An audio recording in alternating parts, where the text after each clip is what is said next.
Hello, this is Leanne Hadley, and I have heard from several parents that you wanted me to make a video about what you can say to your older children as they become frustrated with staying in during this COVID-19 virus. And so rather than make a video for the parents, this is a video for the older children. I thought rather than talk to your parents about this, I would go directly to you.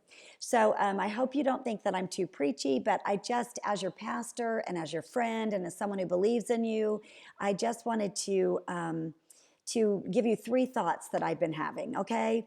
So the first one is that I am asking you, as a Christian, to honor your father and mother. This is the fifth commandment. We don't talk about it very often. We don't really talk about the 10 commandments that much anymore, but the fifth commandment says, honor your mother and your father. And I am asking you to do this during this COVID-19 outbreak.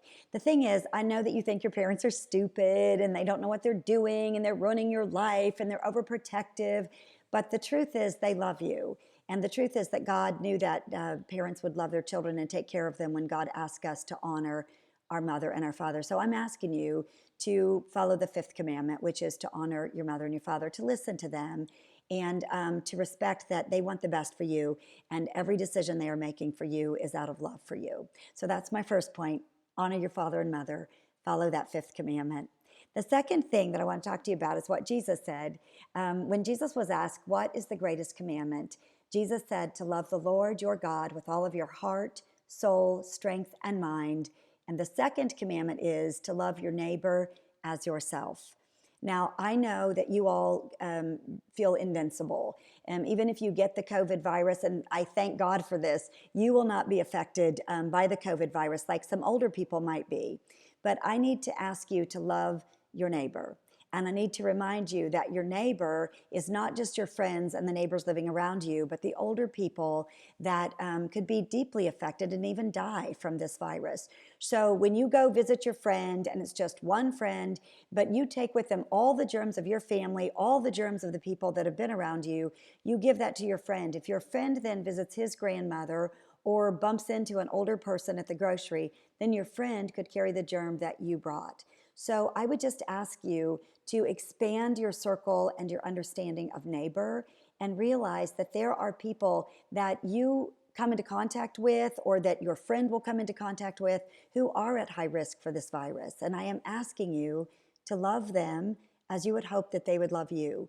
If you were the one that could get deathly ill from this virus, you would not be asking to go outside, you would be asking to play, you would be staying home. So Jesus says, love your neighbor as yourself. So I am asking you to stay in and to love all your neighbors, which includes the older people that in your life and the older people that you might not even know, but who are your neighbor. And the third thing I would challenge you to do is, while you have all this time at home, be asking yourself, why do you think that this is happening in your lifetime? Is there some gift or some skill that you bring to this moment that might be useful in God's kingdom? When Queen Esther was asked to save her people, she was scared. And she thought, what could I do? I'm a nobody. She was a queen, but in those days, queens did not have any power, trust me. And so she was thinking, what can I do? And her uncle said to her, Esther, I don't know what you can do, but perhaps you were made queen, and perhaps you are at this moment in history because you are supposed to be. Maybe it was for a time such as this that you have been called. And I just wonder what gifts you have and what talents you have that you could share with other people. And I would encourage you to do that. I'll tell you one idea that we've had. Our older people are lonely and they would love to hear from you. Please videotape yourself singing or reading scripture or doing something like that we can share with them.